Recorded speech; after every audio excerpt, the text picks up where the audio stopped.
What's up guys, my name is Gabriel and welcome to my brand new Airsoft channel. I've been interested in Airsoft for about 4 years now, but only recently I've actually been able to get into it and I decided to start this channel. I'm super excited and I got tons of ideas for videos, so stick around if you want to see more about this awesome sport.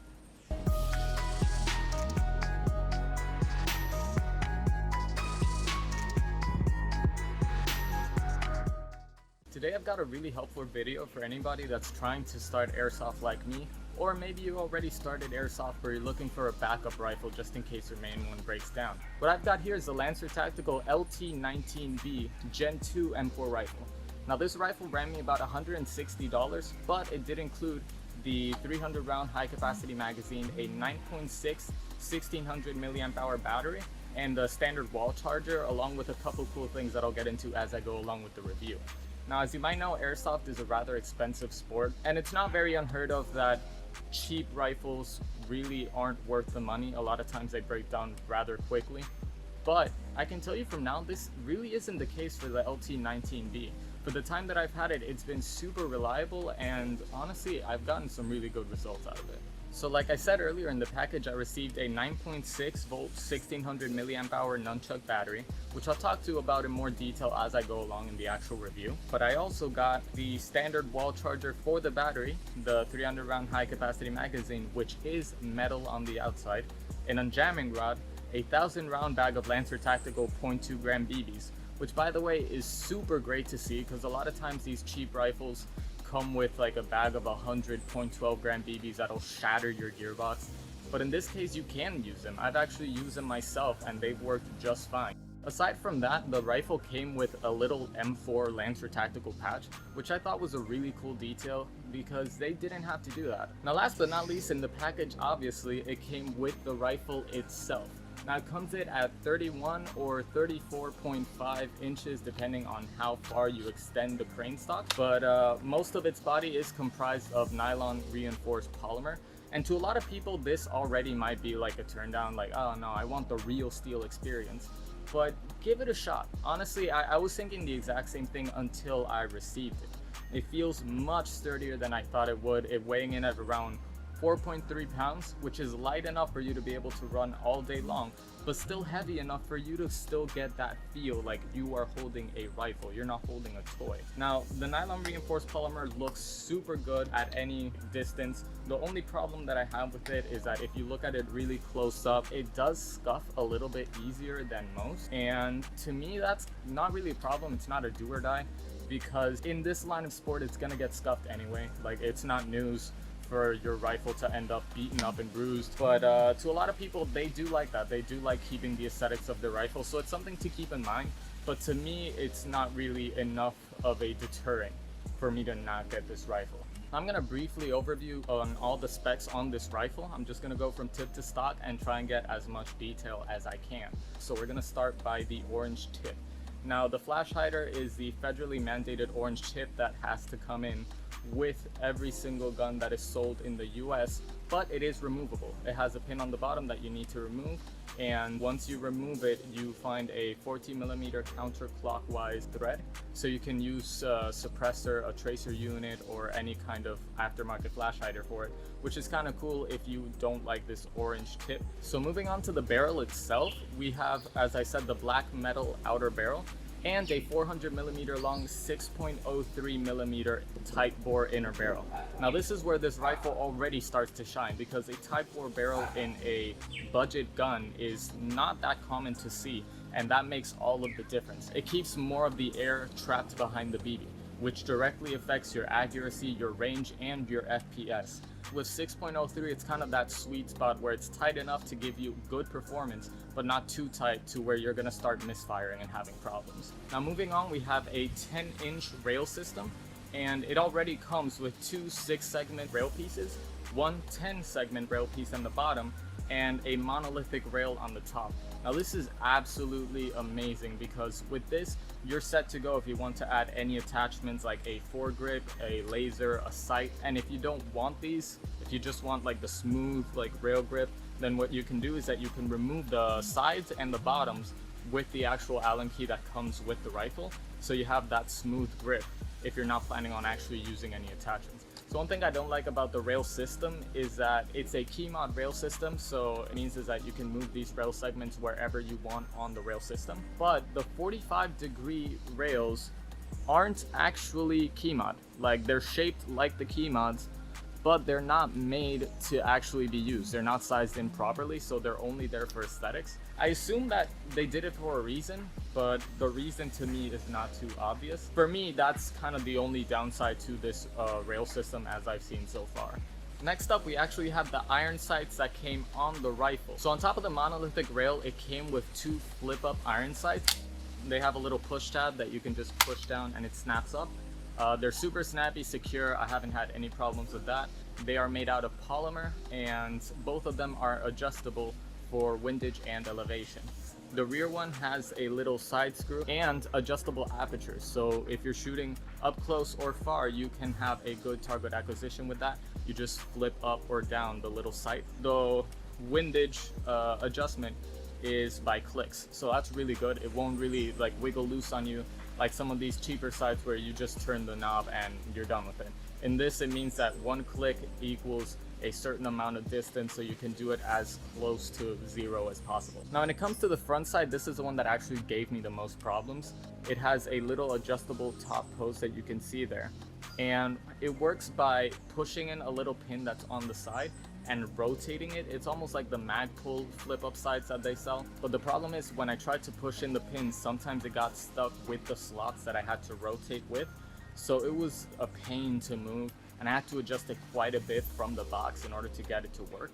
But once I actually did adjust them, they've worked super great, and I've been able to get really accurate shots with them because of that. They're really hard to adjust, but at the same time, they're really hard to knock out of adjustments, so it's kind of like a give and take situation on that. So moving to the upper receiver, this is where we'll find our hop-up unit, and in order to access it, we have to pull back the charging handle. Now this charging handle doesn't lock in the back, you're gonna have to keep it held, but that is where you'll see our hop-up window.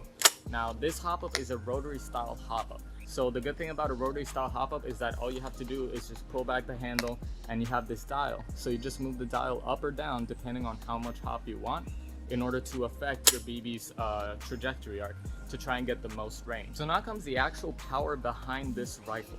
The piston and the gearbox. Has a ported piston head with an upgraded version 2 gearbox. Now my personal theory is that they decided to put in as much performance as they could in this rifle, which is possibly why they decided to make the body out of nylon polymer. But the internals on this gun are incredibly solid. They have 8mm bushings, low resistance wirings inside, and I can definitely tell you they're actively trying to make it better and better. Because I've seen a lot of these rifles from 3 or 4 years ago that had a couple of issues that this rifle does not have at all in the slightest. So like any regular M4, it has a 3-way selector switch. It has safe, semi, and full auto. And in full auto with the stock battery, it shoots anywhere around 17 rounds per second, which is a decent amount. Trigger response on this is actually very good. It has like low travel time. I have found myself sometimes pulling the trigger a little bit too fast to where the piston cocks back, but it doesn't fully release. Aside from that, I haven't had really any major issues with the rifle. It still shoots great. So next we have our magazine.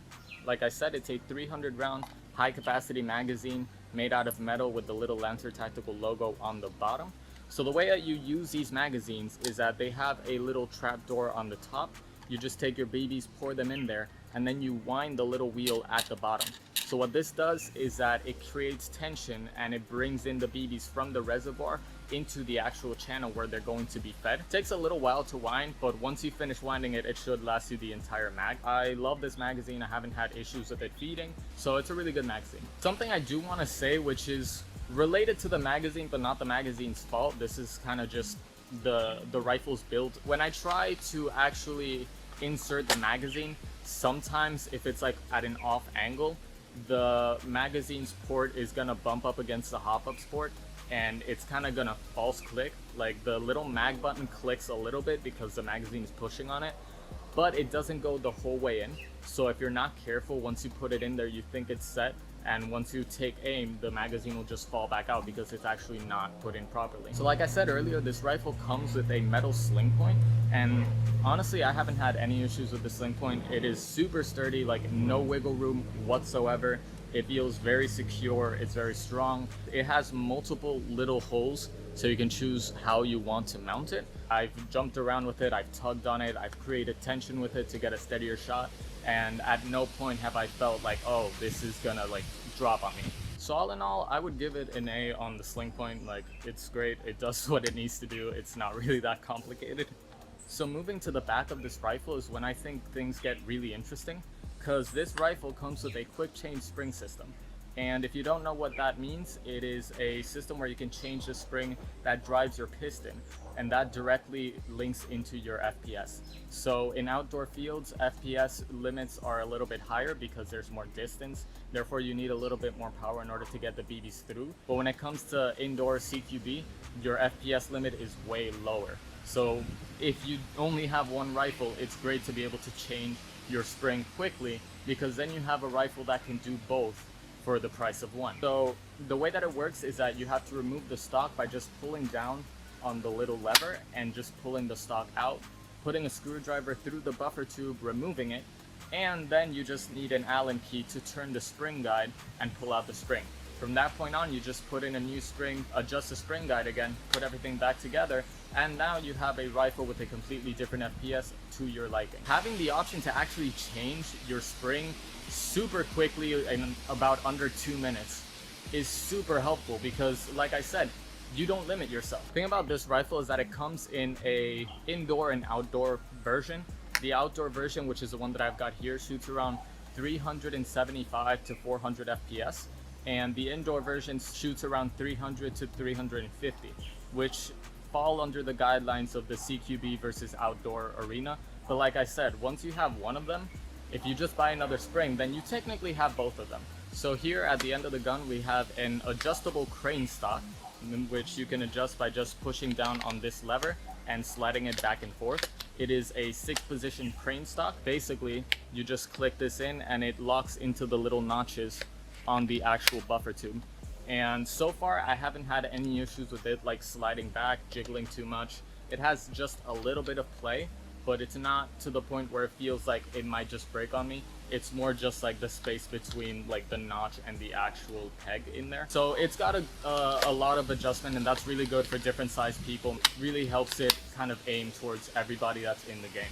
On the back of the stock, you actually have the butt plate, which is removable, and that's where your batteries come in. You just have 2 little tabs on the bottom that you press on. You remove the butt plate and this little tab, and then you just slide in your battery, one on each rail to the side, and connect it in to the little connector. So the last component to this rifle is the battery itself. Like I said, it's a 9.6 volt 1600 milliamp hour battery, and it's branded by Lancer Tactical themselves. And I was pleasantly surprised with the performance that I got from that battery. These batteries are actually good quality. Like, I went over to play with a couple of friends for an entire day, and by the end of I think it was four 300 round magazines, I was still shooting as if I had a completely charged battery. The charging is actually surprisingly quick with the standard wall charger, so having it be so good surprised me very, very much. Hello, how you be? You good? Oh, my bad. Okay. So here comes the part that I feel like most of you have actually been waiting for, which is the actual shooting test. But before that, I'd really appreciate it if you guys hit the like and actually subscribe to my channel. Like I said, this is my first video. I'm really excited about this. It's something I really like. So if you guys want to see that, I would really appreciate it if you could subscribe. So in the shooting test, I placed a torso-sized cardboard box and stood about 65 and 80 feet away from it and shot 10 rounds into it at both distances. At 65 feet, I hit 8 out of 10 rounds, and at 80, I hit 9 out of 10. I think the wind was responsible for those misses because there was a sporadic breeze every once in a while, since it didn't make much sense that I would hit more at a longer distance. Made a little X mark on a clean side of the cardboard box and shot a few rounds at it to see the spread that I ended up with, and I ended up with a spread that was about the size of 1 or 2 hands, which means that you won't really have any issues hitting a torso-sized target at long ranges. After that, I played a couple open ground 1v1s with my friends and had no problems catching up with them in movement either. All in all, the accuracy was precise and the rifle performed reliably.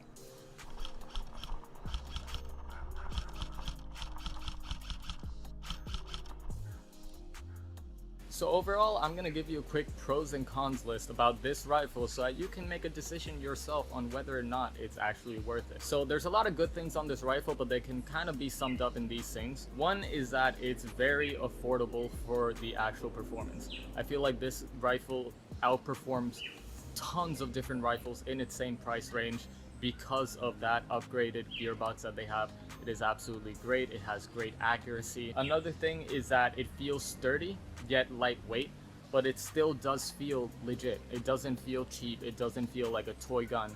It feels like a legitimate rifle, and that's what I like. They kind of caught the balance on there. The other thing is the flip up sights. I absolutely love them. Like I said, super convenient if you're running another sight, super sturdy if you're using them as main sights. So honestly, no problems there. The battery is a very high quality battery, and to actually be nickel metal hydride batteries, they last quite a long time and shoot pretty hard. The other thing is that they brought BBs in the bag that were actually usable. There were 1,000 rounds instead of like 100 or something, so that gives you a little bit of like play time. You can use that to like adjust your hop up before you use your actual BBs, because you know that's kind of just wasting the BBs. And the last thing is that they brought the little patch, because again, to me that kind of thing matters. So for my cons list, I have that like I said, the polymer scuffs pretty easily. To me, it's not that big of an issue, but like I said, a lot of people do like their rifles to stay pristine. My rifle scuffed up pretty quickly. Didn't affect any performance, of course, but you know, it did scuff. Another thing is that this might be because I live in Puerto Rico and the humidity is like 200%, but the pins and the screws on the rifle, I already kind of polished them down a little bit, but the screws and pins did rust over quite fast, and they rusted over pretty hard. I feel like they should have added a better coating, maybe better materials. You know, it does make it look a little bit ugly, so I just took some very like fine steel wool and tried to just polish it down. Again, most of these are actually aesthetic, but you know, I like the little details. So I gotta be quick because it's actually starting to rain on me, but that is it for my pros and cons list. So my final thoughts on the rifle is that it is an amazing rifle. I would recommend it to absolutely anybody that's starting off that wants a backup rifle. I love it. I've had great experiences with it. It hasn't let me down yet. So honestly, great rifle for the price. Everybody should go for it. Check it out. I'm gonna put a link down in the description below. But thank you guys so much for watching my video. Like I said, if you like it, like and subscribe. I'm gonna have a lot more videos coming along, and I'm really happy that you guys enjoyed it. If you did enjoy it, leave a comment. Tell me what I could have done better. Tell me if you have the rifle and you disagree on some points. Go ahead. But I really appreciate you guys watching till the end of the video. So yeah, have a nice day and stay sharp.